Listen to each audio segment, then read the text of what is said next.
Hello and welcome to the IslesNation Podcast.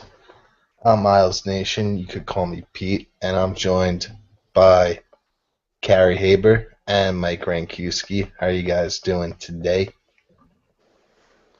Doing well tonight, Pete. How about yourself? I'm all right. Carey, how are you? I'm all right. I'm all right. All right, let's get right into it. Since the last time we convened, I believe the Islanders have played 3 games. Saturday afternoon, they lost 3-1 in Boston. Last night, on Monday night, they came from behind to beat the Florida Panthers 3-2. And then tonight, they once again came from behind to force a shootout, but ultimately fell to the Pittsburgh Penguins. So all in all, 3 out of a possible 6 points in the last 3 games. So overall impressions on the way the team is playing right now. Mike, we'll start with you. Um, Definitely, I give them credit for tonight for battling back and grabbing a point after playing last night and making a furious comeback in the last 7+ minutes. Saturday in Boston was not one of their better efforts, and obviously yesterday, or excuse me, for I'll say a Monday night against Florida was a little concerning for the first 2+ periods. But I've said several times before, and I'll say again, they seem to be able to find ways to grab points when they don't play their best. Now tonight against Pittsburgh, I thought overall they played okay. They were not great, but I thought all things considered, with the schedule, they thought they played a pretty decent game on the road. Clearly, they got a very good goaltending performance from JF Berube, which I'm sure we'll all touch on more detail shortly. But they keep grabbing points, which is what you need to do at this time of year. They're 85 points with 14 games to go. They're tied for second with the Rangers now, and I guess technically because the Islanders have played one less game, they are ahead of them. So you have to like where they are. It does seem like the last couple weeks are going to come down to going to be a dogfight between the Rangers, the Penguins, the Islanders, and even Philly now. They won again tonight over Detroit. They're nipping at the heels now. So overall, though, it was a better performance tonight over last night. Obviously, the result wasn't the same, which is a little disappointing. But they've, to their credit, they've found ways to collect more points. And what is concerning though, and then I'll kind of let you guys take it from there. But they're still not getting obviously a lot from their middle six forwards. Offensively, they're not getting a heck of a lot from that group. Hopefully, Grabowski coming back will at least give them a little bit of more balance throughout the lineup if they could push guys down. But that middle six, it's basically been the first line with Tavares, Oposo, and whether it's Franz Nielsen or somebody else playing wing, or Bailey in the last couple of games as well, or the fourth line. Those middle six guys, they just seem to all be struggling right now offensively at even strength. And clearly, the Islanders have struggled to score goals. They've only scored 5 goals over the past 3 games. So that's something that's a little bit worrisome. But they grabbed another point tonight when another third period comeback essentially. So if you're looking just at the results, then you have to be pretty happy where they are right now. Yeah, sure. If you look just at the results, I think everyone would agree that, we should all be satisfied with where they are in the standings. But I got to tell you guys, I've been pretty sunshine and roses over here the last couple of weeks, but I'm pretty disappointed with generally how the last month has gone.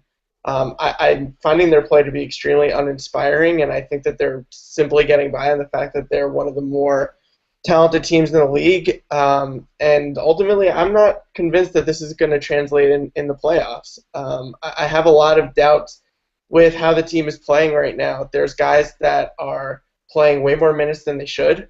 They're playing a line that doesn't have a center on it right now, and that's been the case for the last 5 or so games already.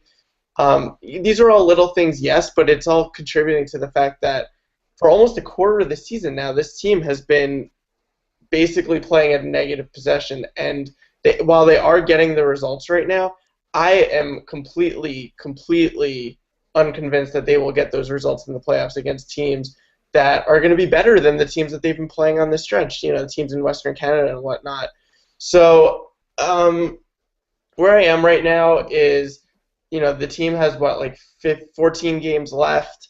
That's enough time if they really want to ramp it up here. But I'm left generally more upset than not with how this team is playing because, again, we talk about expectations, and in terms of the standings, if you just look at the raw point total, we obviously all agree that they are where we expected them to be. But if you drill down into it, I think this team is at this point considerably worse than last year, and there's certainly some factors that contribute to it. But in my eyes, it's just simply very disappointing. I'm gonna fight you on that because you said that the teams we're gonna play are gonna be better than the ones we've been playing lately. But if you look at the picture, you see that we beat the Rangers over the last little less than 2 weeks, I think it is. We've beaten the Rangers. We've beaten the Penguins, both in close, hard-fought games.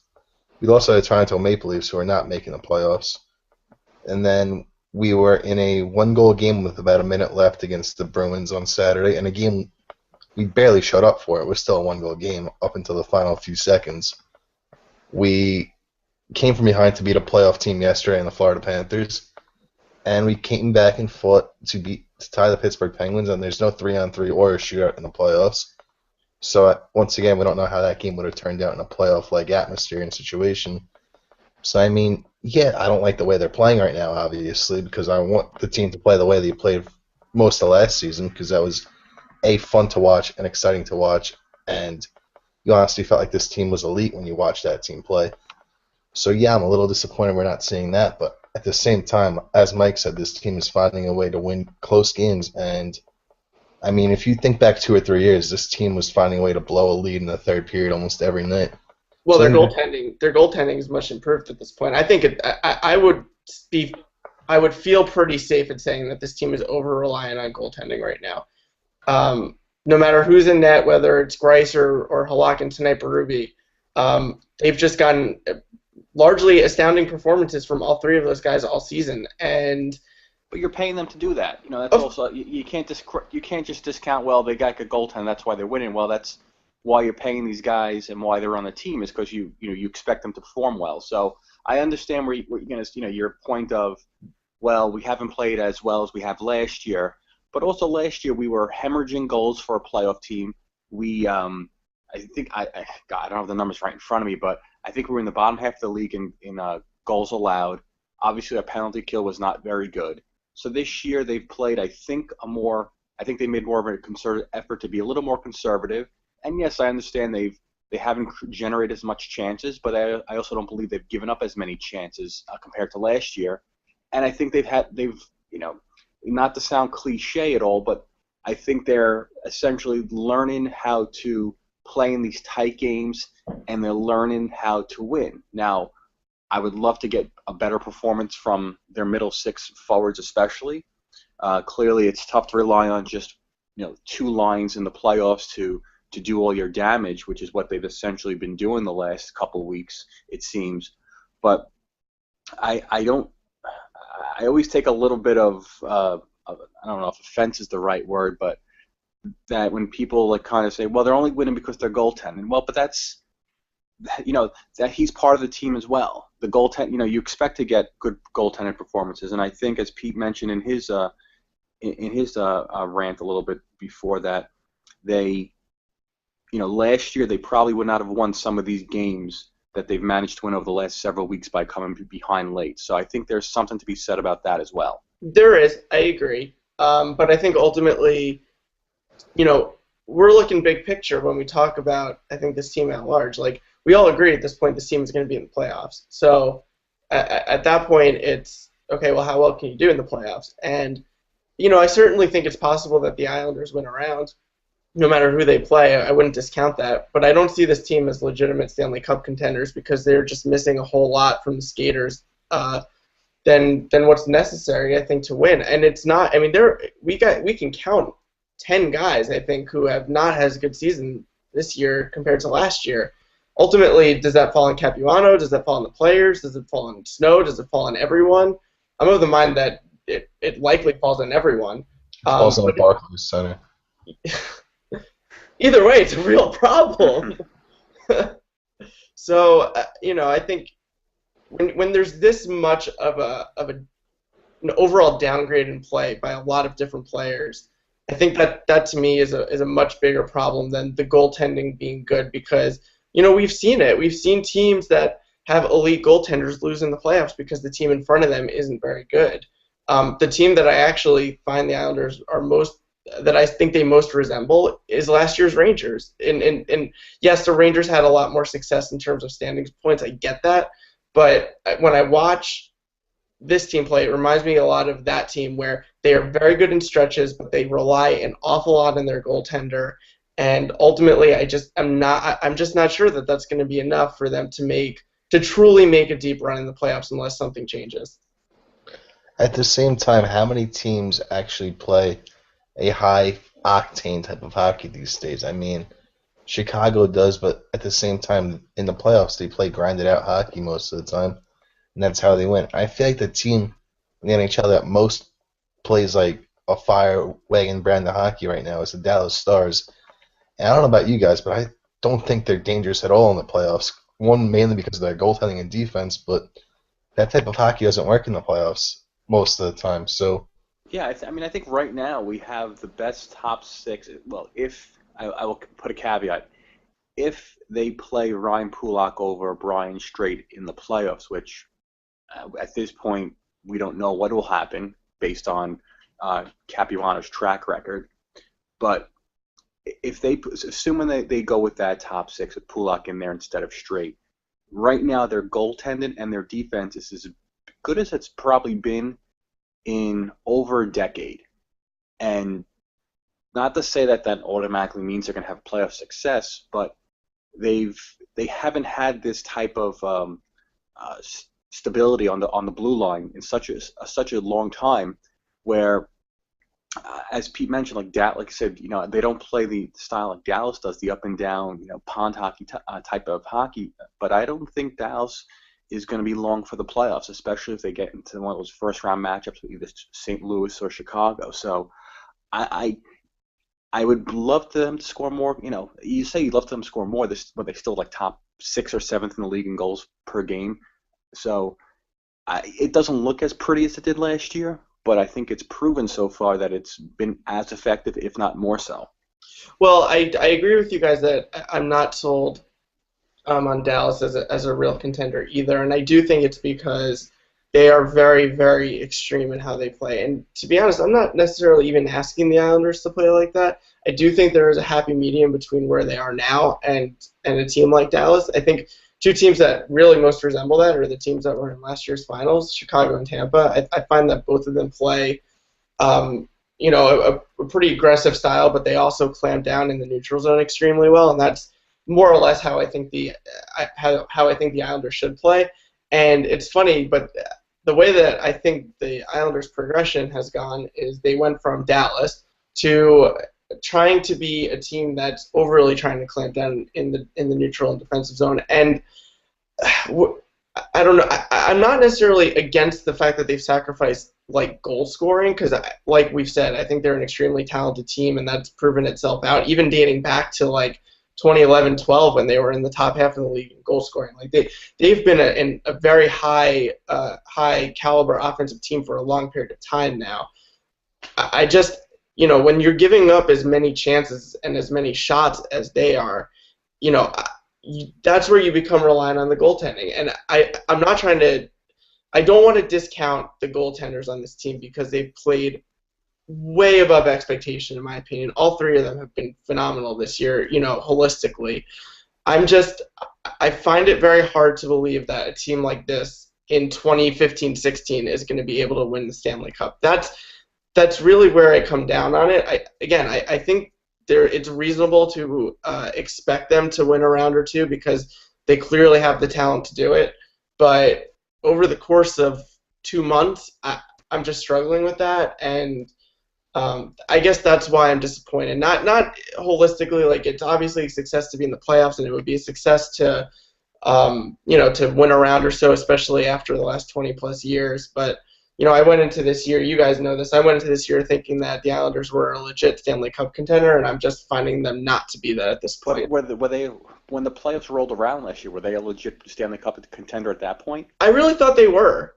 I know they struggled Okay. down the stretch last year, but I really, really felt that they had a decent chance to make a run, more than a lot of teams that were coming out of the Eastern Conference. And, things hurt them, obviously. They got a tough matchup. They got hurt.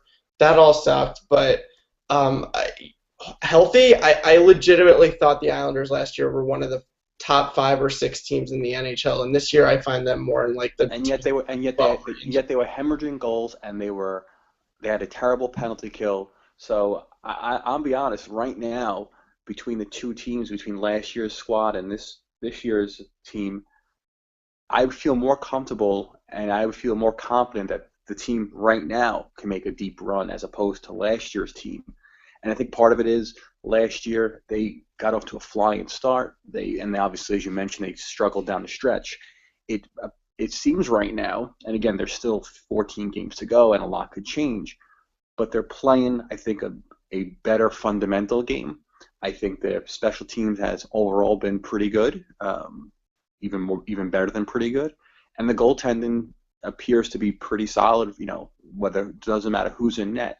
So I'm a lot more confident with the team this year to make a run than I was last year. Last year was, hey, we got back in, maybe we can kind of outscore some teams.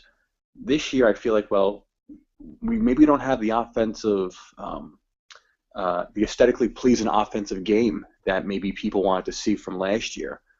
But if you look at the goals scored, you say, well, they're still amongst the league leaders in goals scored. So you can't say they haven't gotten it done. Maybe they're not getting it done the prettiest way, but they seem to find a way to get enough contributions. And I think defensively they're a much more fundamentally sound team this year. So I feel more confident that this team could make a run than last year's team. One thing that I feel absolutely has to be straightened out by the coaching staff and the players before we get to the playoffs, if we want to make a run, is the fact that every single game we have a new line combination out there, and we have different line mates for Tavares, and we have different middle six lines, and different guys are getting scratched. Honestly, I couldn't even tell you the lines that we're playing with right now if I wanted to, and I'm probably in the top 0.01 percentage of fan following on this team. I mean, it changes every game. Last night you had Casey Cizikas on the third line with Josh Bailey, and you had John Tavares playing left wing, and today you have Brock Nelson getting scratched for Steve Bernier. I mean, when and how are they going to figure something out here? It's getting ridiculous because I feel like it's been all year. We haven't had set lines that could play. I mean, if the playoffs started today, who would be sitting? Who would be playing with Tavares? I just feel like it's a huge mosh pit, and the results show it because this team's offense is struggling right now. And if you think about it, last week at this time, we were worried about our goaltending not holding up and that being a downfall of our team. Our goaltending's been fine since Halak went down. Absolutely fine. And we're still just struggling to score goals. As Mike said, we have 5 goals in our last 3 games, and 3 of them were in one game. So what gives? I agree. I agree and I disagree, actually. I mean, I agree with you that the Islanders should have, basically at this point, be starting to get a set of 4 lines together to head into the playoffs. And, over the next couple of games, I think those essentially need to start to finalize themselves. I do think it's okay, though, if from time to time players are getting rest just based off of the grueling schedule that they have right now. It's a lot different than last year. Right now, the Islanders have 16 games in 27 days, which is, frankly, an absolutely brutal stretch. So if they are going to give a couple of guys rests, to me that's completely understandable. Now, I don't think that the guys that were sitting tonight were sitting because they were just getting rested. I think that's a cop-out. But, older guys like Johnny Boychuk, guys like Hulaman, guys that have been around a while, it's good to keep their legs fresh. I totally understand if they do want to pull them for a game or 2 down the stretch, but it shouldn't be, when that happens, a mosh pit. Like, whoever comes in, whether that's Steve Bernier or Shane Prince or whoever, should step into their role for 1 game, and that's it. So that's why I agree and disagree at the same time, because I do think it's important to keep everyone fresh. I'm sure a lot of guys are banked up at this point in the year. So if you're going to give guys 1 game breaks, that's fine. Just make sure that you have a a general sense of, what the roles are at this point, so you can just slide guys in and out without making everything crazy. But now Why? are we starting down the same path that we did last year, where Exactly. No, I think it's a month It cost us ago last a year. month ago into the season a month ago left in the season we're gonna start resting guys, even though we haven't clinched anything. And yes, I agree.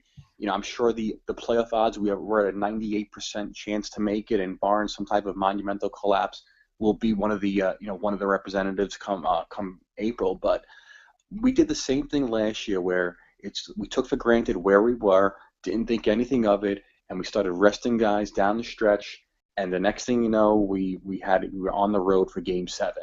I'll tell you the difference, right? Okay. The difference is I just looked at last year's schedule. The difference is their 66th game to their 82nd game was 36 or 37 days, and this year it's 27. So These that's guys why get paid it's to be different. professional athletes. We haven't clinched shit yet. They should be playing every single night until we clinch a seed. I mean, listen, last year we finished They at a also had point much less by depth last year. The depth last year was considerably worse than it is this year. Well, what our depth this year is, what, Shane Prince? No, Steve Bernier is a very legitimate NHL player who No, scored he's 16 not. goals. He didn't have a contract until September. Give me a break. But Give me a break. guys, We had Michael Grabner and Tyler Kennedy as our scratches last Guys, year. Are they that much worse than Shane Prince and Steve Bernier? No, they're not. They're fringe replacement level NHL players. Give me no, a they break. also had multiple guys hurt last year.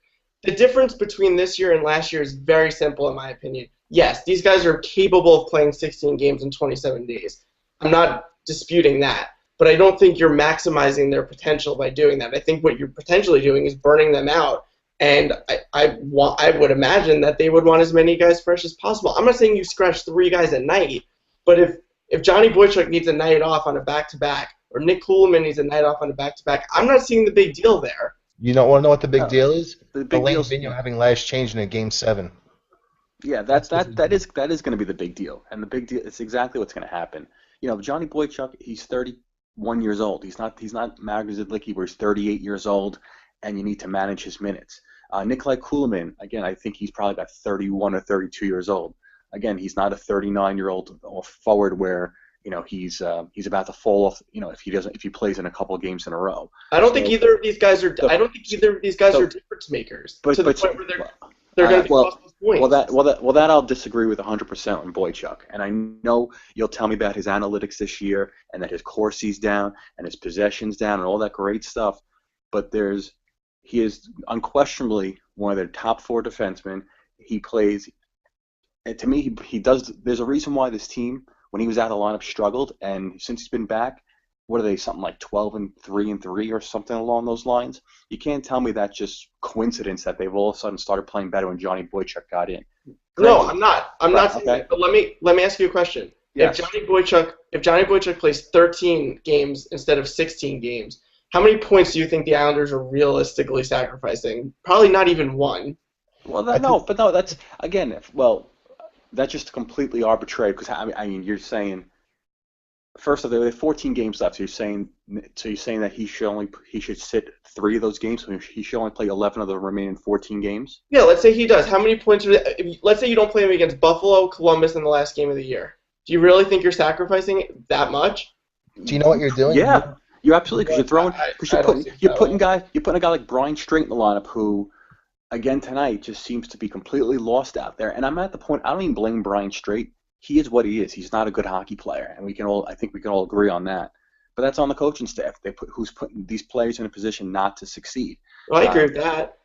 So yeah, what the difference last year was 1 point. If we had 1 extra point, we would have had home ice. So you can't sit here and tell me, well, maybe it's 1 point, maybe it's 2. Any game where he sits, their top 6 is not as good. Now, if he's banged up, if he's legitimately banged up, and you want to give him a maintenance day, I get it. But if it's just, he's played a lot, and we want to keep him fresh for the playoffs, I personally don't buy that. I think there's enough off days within the playoffs built in, where you're playing every other night against the same team under the same travel schedule. So there's no inherent advantage for either club at that point.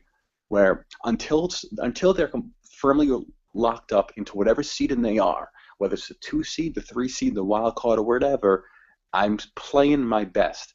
The last game of the season, if you've locked everything up and that makeup game means nothing, absolutely sit Johnny Boychuk, sit John Tavares, sit everyone you want, and play everyone. Play everyone one in the press box for all I care. But until we get to that point, I'm not comfortable saying, well, let's start sitting guys and let's get rested for the playoffs. Because last year we did that and it cost us home ice and it cost us potentially a playoff round victory.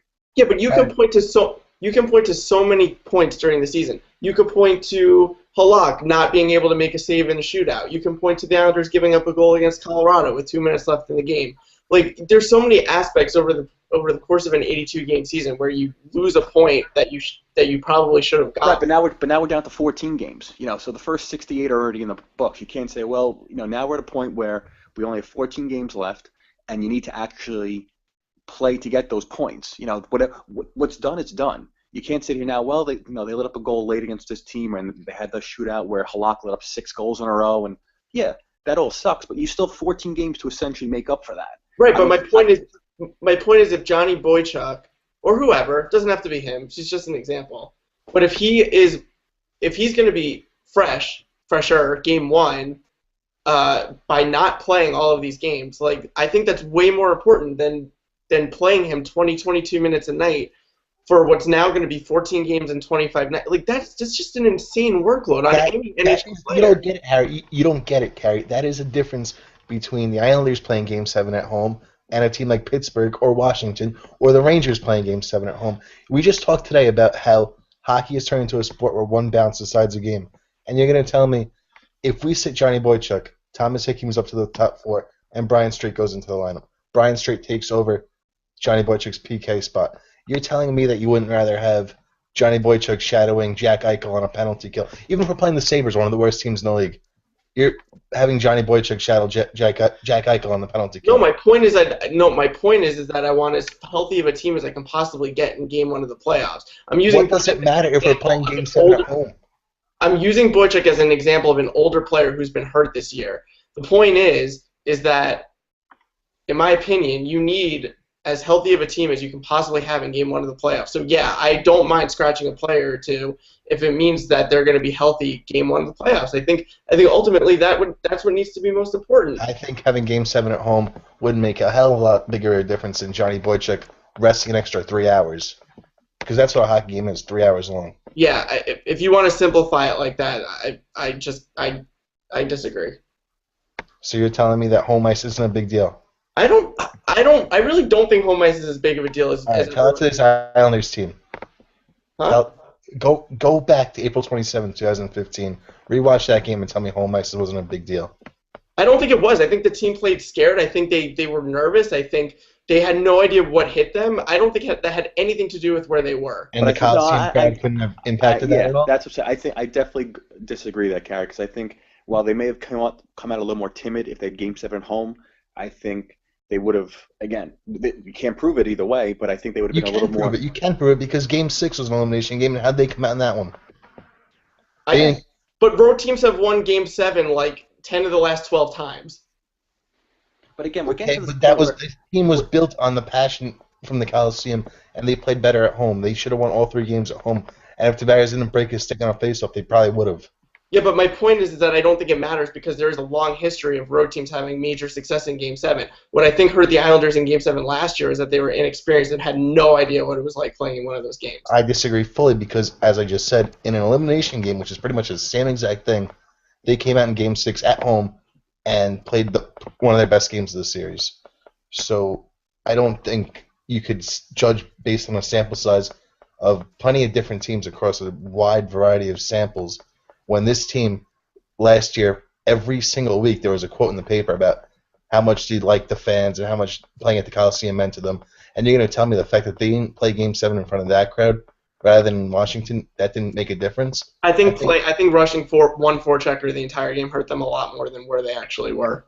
I think they played scared. The entire team, the coaching staff, but they had no idea what to do in that situation. They played scared because they were on the road. I guarantee if they're at home, they're playing a little more loose and playing a little more relaxed. And again, you get the home crowd behind you and you get a little more adrenaline going. So they're human beings. They're not robots. If they finish a check and they hear the crowd, they'll want to finish another check. And then Washington's a team that's scared. That quickly. That simple. especially a team like Washington with their playoff history last year. Their history of choking, which they've clearly done a number of times in the Alex Ovechkin era. If you would have had that game 7 at home, and if you're the one who scores that first goal, all of a sudden, I personally think it's a hell of a lot different game. And we were talking about advancing to the second round. But just to get back to this year, I disagreed again with the notion that because we did the same thing last year of we have a month to go in the season, let's start resting guys now. Unless they're legitimately hurt, there's no reason why the top 6 should be resting. I understand on the forward side if guys aren't playing well, and I agreed with I had no issue sitting Shane Prince, no issue with Brock Nelson sitting tonight.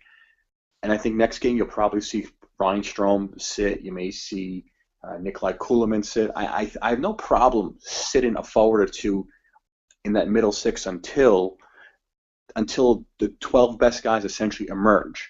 And that hasn't happened yet because they haven't been playing well the last several weeks, those middle guys. So I have no problem with the forwards, but I have a big problem on defense, especially, with defense you're playing at least 15 minutes a game, if not more. So you're essentially putting a guy like Brian Straight out there for 15 plus minutes.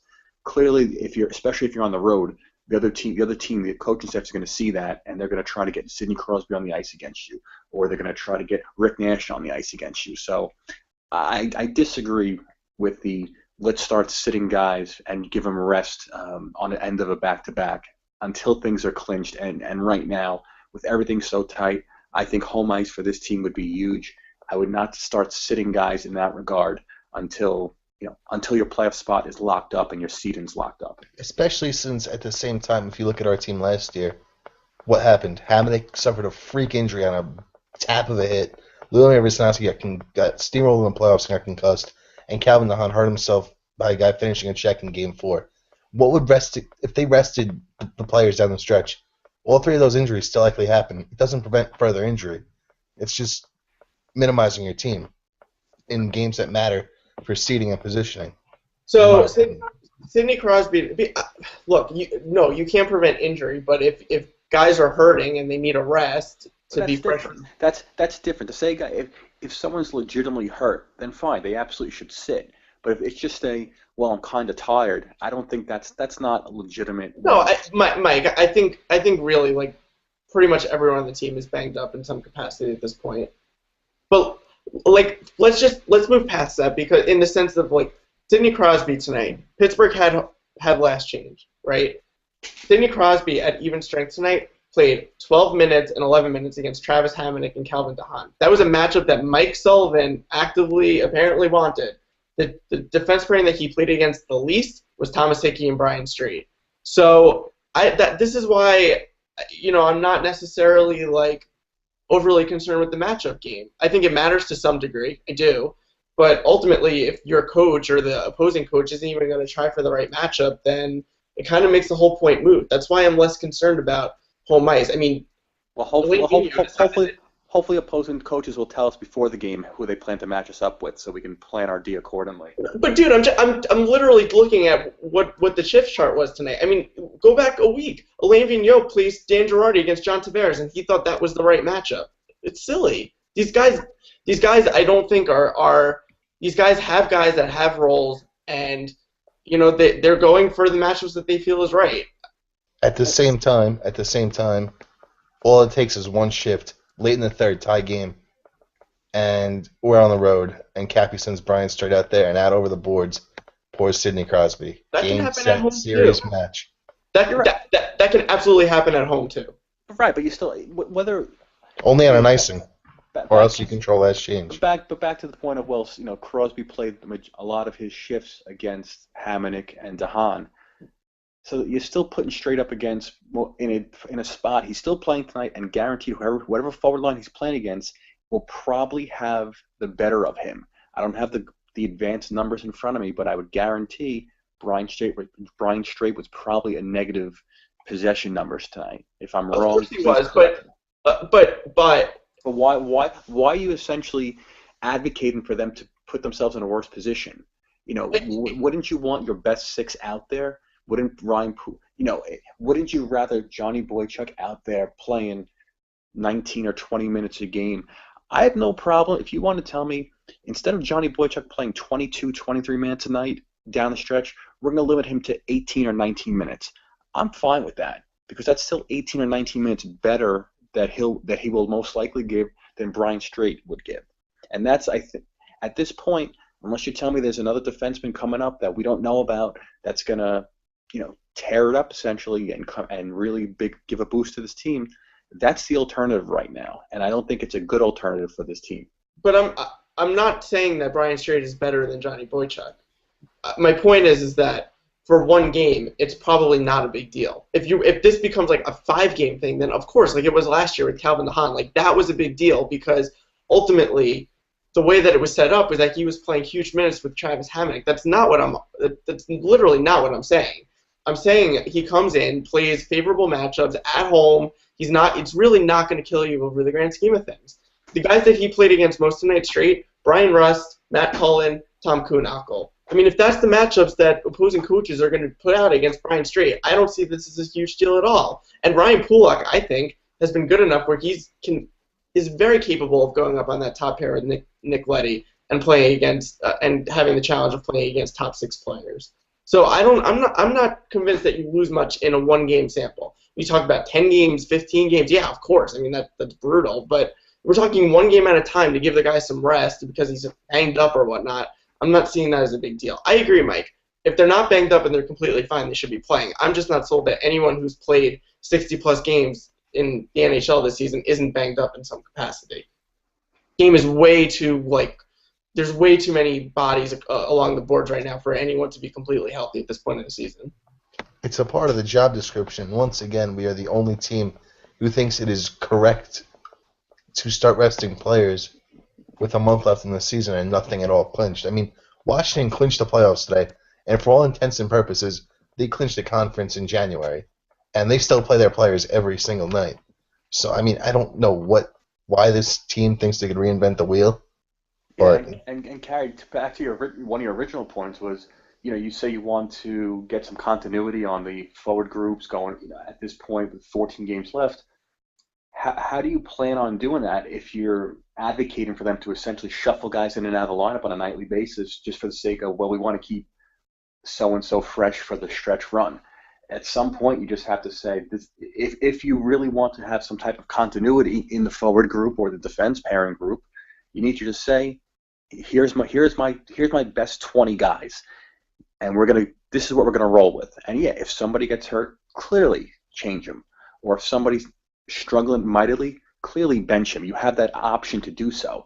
I just don't think just because you have the depth right now, I don't think that means you have to run to it and use that as a crutch to say, well, we have this wonderful depth, so we're going to start resting guys and just hope to stay healthy for the first game of the playoffs.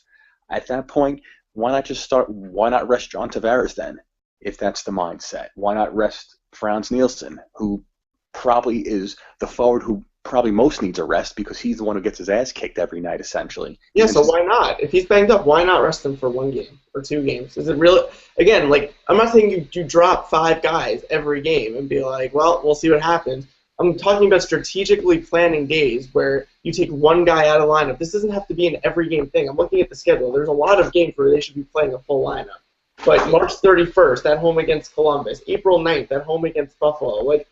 But these might be games where it would be okay to take 1 or 2 guys out of the lineup. The league is so close, though. I mean, we saw it last week. A Toronto team, which essentially iced the majority of the Marlies, outplayed us. And yes, I understand we were playing the back end of an emotional 2-game set against division rivals. But I think one thing this league has shown, even tonight, you saw it again. Tampa Bay lost to Toronto 4-1. That's a big game for them. So there's a lot of parity in this league, and I don't think you could just look at the schedule and say, well, that's an easy win, there's a win, we should be better than those guys. If it was that easy, then everyone would be doing it. I think the league is so close talent-wise amongst these teams that if you're essentially not icing your best roster on a nightly basis for no good reason other than, well, we want to really start resting guys because we want to keep legs fresh, I just think I don't think that's the wise thing to do at this point. Exactly, and the team that is most in danger of losing their spot in the playoffs right now is the Detroit Red Wings, and they got shut out by Jonathan Bernier on Sunday night. 38 save shutout for arguably the worst goalie in the league this year. I mean, it happens every day. And if that 1 point, like we said, is the difference between home ice and not, I mean, it's a big deal. It's a big deal. But what we've harped on that one enough. So I think the major point to take out of tonight's game was the play of JF Berube. I know a lot of worry down the stretch here was that Thomas Greiss wouldn't be able to handle the workload, that we might have to burn Greiss out, that he might have to play every game. Even before tonight's game, I ran a poll last night, and the majority of the fan base wanted to start Greiss tonight against the Penguins.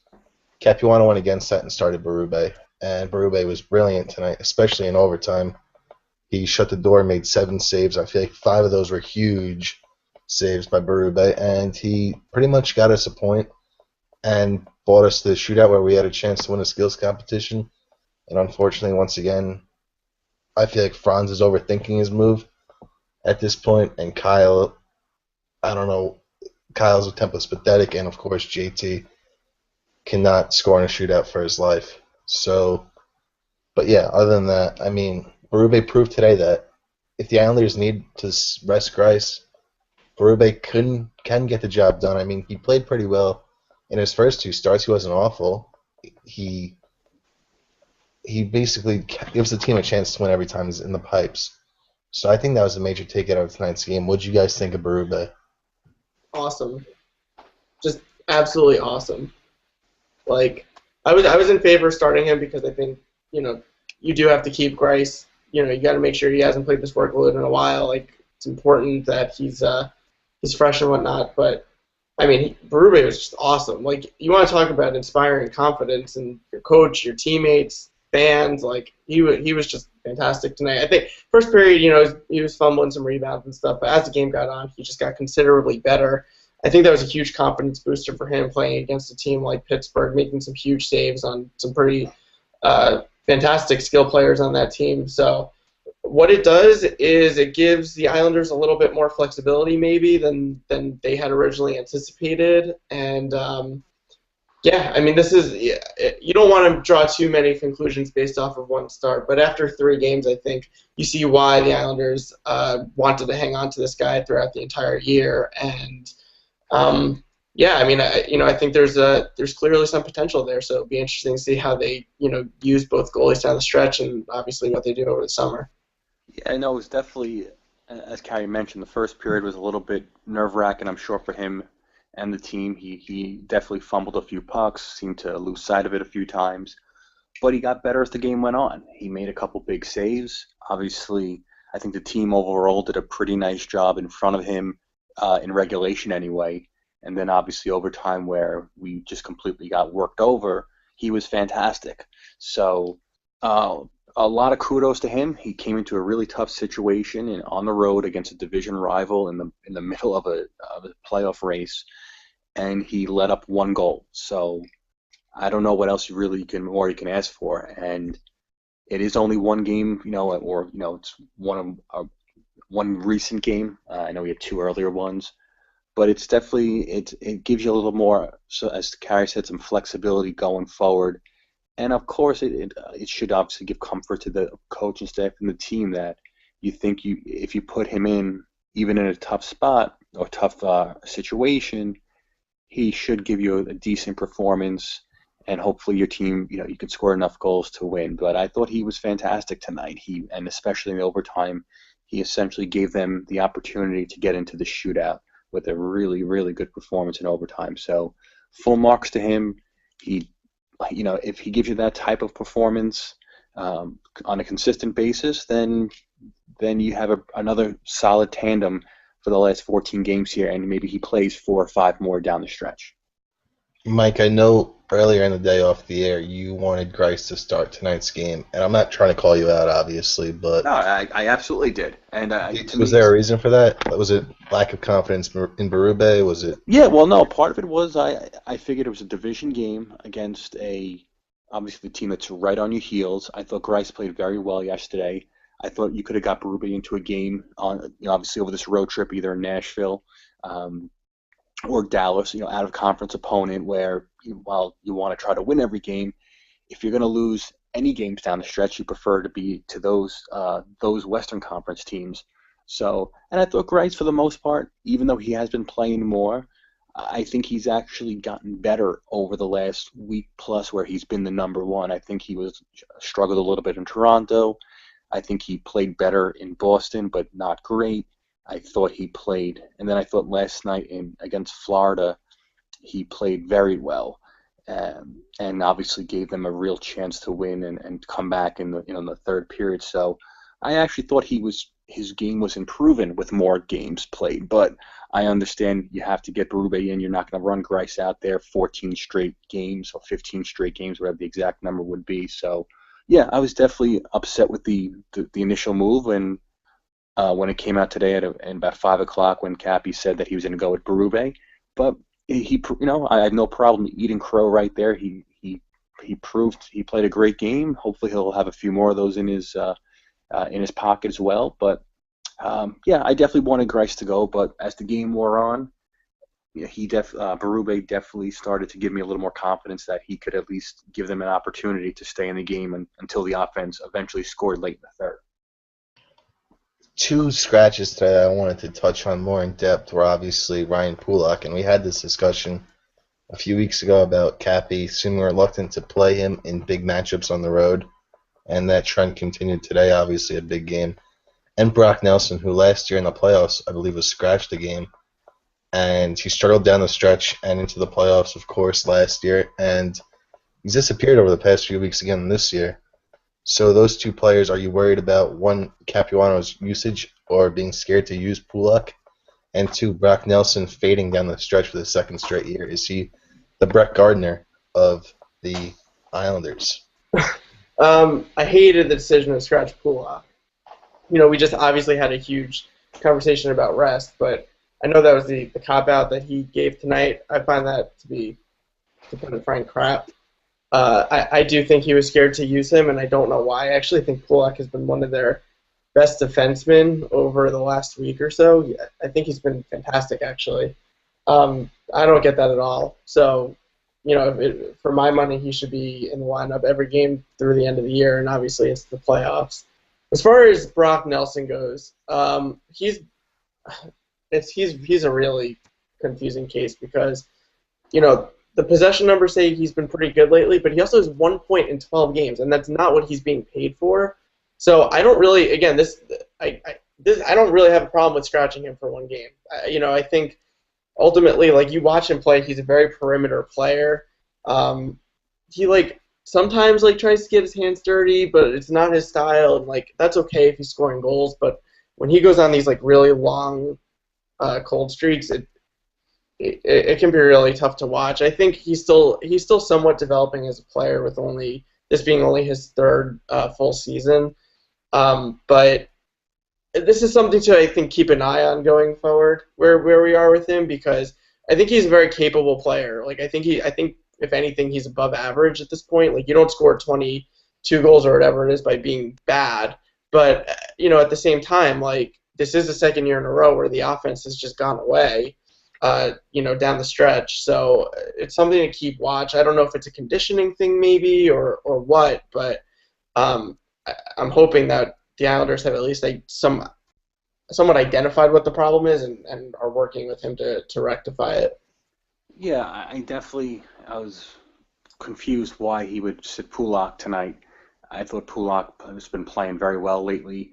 I thought he played well against Pittsburgh last week. I understand they were home, and maybe he didn't want to expose him to some, put him in a bad. Maybe coaching staff didn't want to put him in a tough situation on the road with Pittsburgh having the final change. But again, as we just talked about, I think he's one of their 6 best defensemen, and especially down the stretch in these crucial games, he should be on the ice unless he's hurt. As far as Nelson goes, before off the air, I had mentioned that before the decisions came out, I was in favor of sitting Strome and Prince, but really you could have made the case for 5 or 6 forwards that could have sat tonight, and I wouldn't have shed a tear for. So, and Nelson was definitely one of those guys that Carey mentioned. Don't know if it's conditioning or if it's a mental thing with him, but it's a little concerning that 2 years in a row he's struggled. Kind of once the 55, 60 game mark hit, he seems to kind of fall off. And maybe part of it is he hasn't had consistent line mates. Maybe part of it is he's for whatever reason his body's not conditioned to to play that many games. Or maybe as the games kind of get tighter, he's just not, to borrow a phrase, he's not doing the little things, the dirty things, and getting in the greasy areas to score. Whereas Anders Lee seems to, go to the front of the net and park his ass there. Brock Nelson seems to, he'd rather kind of be a finesse player. He's a big body. I mean, I understand if you're a skilled guy, you want to show those talents off, but you also have to know your limitations. So I had no problem with Nelson sitting tonight. I would not be shocked if he's back in Thursday and Ryan Strome's in the press box or somebody else. So as I mentioned before, I think those middle six are right now until a handful of guys really distinguish themselves as as guys who should be playing every night. I have no problem, with the coaching staff trying to mix and match different combinations of those middle six guys and hoping something clicks and they can get a second scoring line going. Because right now, it's Tavares, who plays with, and the fourth line are really the only consistent offensive forces they have. And at this point, we probably shouldn't even call them the fourth line. I mean, they've I think proven to be much more valuable than your typical fourth line. I really think one of the big problems is Capuano is sticking with Nikolai Kuhlman as a center, and I can't express enough how just mind-numbingly awful of a decision this is. Like, not only is Nick Kuhlman not, like Butch actually mentioned this on the broadcast, and I thought it was a really good point.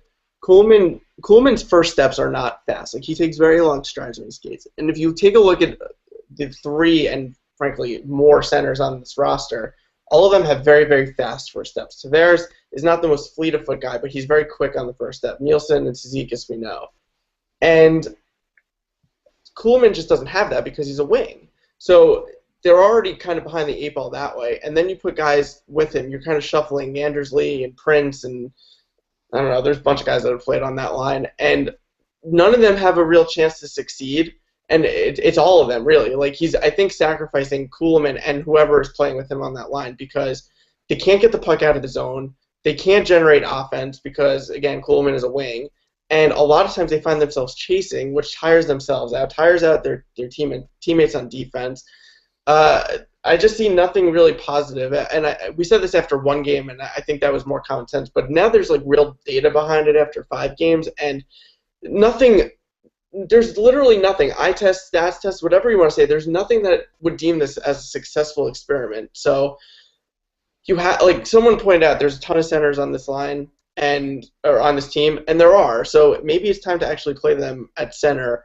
And to Mike's point earlier and Pete's point earlier, start to get lines formulated for the playoffs with guys that are actually going to be playing center in the playoffs. Because if Nick Kuhlman is a center in the playoffs, I just can't express how bad of a decision that is. It's just not where he's best suited. All right, you spoke of lines, and I know we're not Jack Capuano, but, I mean, he might be listening to us. He's done some things we've said in the past. So try and fix these Islanders right now. I'll give my take first. Either you have Tavares with Oposo, and then on their left you put either Bailey or Grabowski. Reunite the kid line, Lee, Nelson, and Strome. Third line, checking line, you put either Bailey or Grabowski, whichever you don't put on the top line. Franz centering it with Kuhlman on the right. Fourth line stays together. Shane Prince, healthy scratch, as is Bernier and Bolton. What do you guys think? What's your combination that you think would work? I agree. I would keep Shane Prince and Bernier in the press box. Fourth line, I would keep the same. I'd probably go for right now. I'd go Tavares, Grabowski, and Oposo on the top line. I think of second line, you center with Nielsen, and then I think I'm probably going to go with. I mean, it's tough. I guess I'll go Bailey, but I'm not in love with that. And then maybe Brock Nelson on the other side, and then third line I'd have Strome centering, Lee, and Kuhlman. Again, I think that for right now, I think that gives you a natural center on every line. It, I think the top line. I think the top line has, that three has the potential to be pretty decent. I think Grabowski could help shoulder some of the load carrying the pucks in, and kind of take that away from Tavares a little bit, so he's not always has to be the sole guy on his line doing that. I think Strome. Give him a guy like Lee who just sets up right in front of the net, and you can kind of hopefully feed him enough pucks where he can cause some havoc and maybe bang in a few rebounds. And I think the second line with Nelson,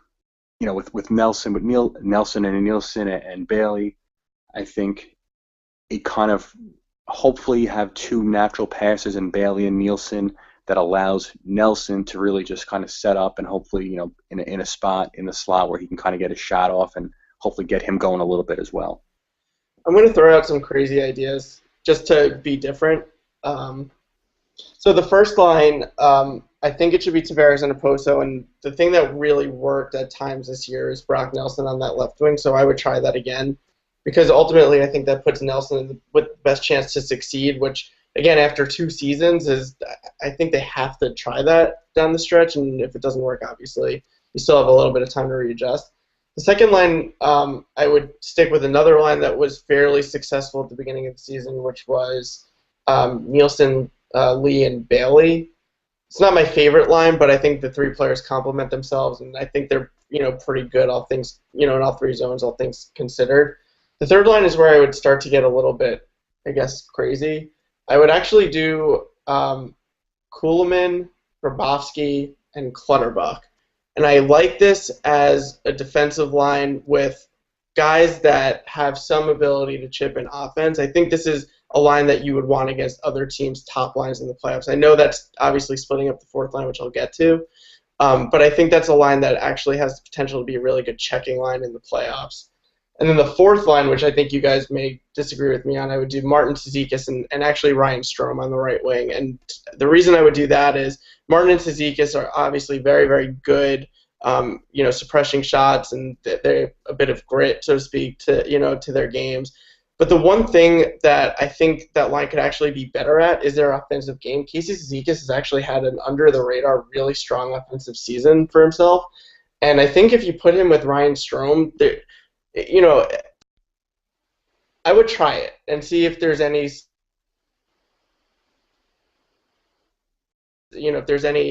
chemistry. Because when we first came up with good together, and it's something that if you're not going to put Ryan Strome, with a real opportunity to succeed, because I'm not sure it's there at this point, I would put him in a position where he can play with players that I think the 3 of them can actually drive some play. Become a better all-around player, because Ryan Strome at his best last year was playing all 3 situations: power play, even strength, penalty kill. And this year, the way I is an opportunity to develop into a better overall player. Even though, yes, you mentioned it before, the fourth line is different on this team than other teams. It's better. And I think you actually leave him the opportunity to grow as a player, especially defensively, which as a 22-year-old kid I think could be important. So there's that crazy idea. I mean, I'd agree with that, but at the same time, I feel like the offense from the fourth line comes from solely Clutterbuck and Cizikas, and Martin doesn't really add anything there. So, I mean, if you take Clutterbuck off that line and replace him with Strome, one could argue that Clutterbuck has been a better offensive player this year than Ryan Strome. So who knows if that actually improves their offense, you know what I'm saying? But, yeah, I mean, there's obviously some concern as to who will emerge from this forward group to be able to make an impact down the stretch and into the playoffs. So any final thoughts from you guys before we wrap it up on what's coming up, what just happened, any nooks and crannies? Nooks and crannies. Well, it's a difficult trip coming up now. Again, we've alluded to the schedule, that it's very condensed. So you just got to keep collecting points. I think I'm at the point now where I'm less concerned aesthetically how they look, and I'm more concerned with the results, because clearly in the playoffs that's all it's going to matter. But even that, I just think that I think through 68 games of their schedule, this is what they are. They're not a pretty team, which is fine, as long as they find ways to keep gathering points and keep putting themselves in a position to hopefully get a home ice advantage in the first round. I'm not expecting them to all of a sudden flip into this high octane offense or high flying team where they're going to be putting up 40 shots a night. I don't think that's what they're trying to do. I think they could still rear back and do that if necessary, and I would not be shocked if you see that against Dallas this weekend. But I think, I know Carey has harped on that he's just not crazy about their play overall, especially the last several weeks. I think this is what their team is. I think they're going to play a lot of close, tight games. I think they're comfortable doing that, and I think the fact that they have, they're one of the better defensive teams as far just from a goals allowed standpoint throughout in the season, and obviously their penalty kill has been good all year. Had a good performance tonight, killing a couple penalties off. I think. Again, as much as we maybe wanted them to turn back into last year's squad from early in the season, I think that team is that's not how they're going to play. I think the coaching staff has made a concerted effort not to do that, and I think they're going to play a lot more of these one-goal games down the stretch, especially against good competition. So, if you're a fan, it'll be exciting, it'll be nerve-wracking, but I don't, I think it'll essentially prepare us as well as possible for playoffs come April. Yeah, my thoughts are, they obviously have quite a few things to clean up down the stretch. I'm sure the three of us will be talking again shortly, so I don't want to jump too far ahead. Where I'm at is, I think you got two really, really good tests ahead of you with Nashville and Dallas, two really good teams who are going to be in the playoffs in the Western Conference. It doesn't get easier from here. So, I agree with Mike on one hand that, the results themselves definitely start to become more paramount in the playoffs. I can assure you, you really won't hear me talking much about Corsi because ultimately I just don't care that much if they're winning in the playoffs. But I do hope that over the last 14 games, what would make me feel more comfortable going into them would be the team, really starting to turn it up and play, more or less along the lines, maybe a little bit more defensively, but more or less along the lines of what we saw last year. And if they do that, I think it'd be a really exciting spring for the Islanders. So that's it. Yeah, I have nothing really to add other than I hope this team pretty much clinches sooner rather than later. I don't think any of us want to deal with what we dealt with last year with the Halak game in Philly. I know me and Loose Cannon fasted for about 24 hours, so I hope Loose Cannon's doing all right if he's listening. He had a rough night last night, but yeah, Islanders I believe next play on Thursday, is it? Yep. Thursday against the Predators, and hope you all enjoy March Madness, the best time of the year in my opinion, and let's go Islanders, and thank you for listening.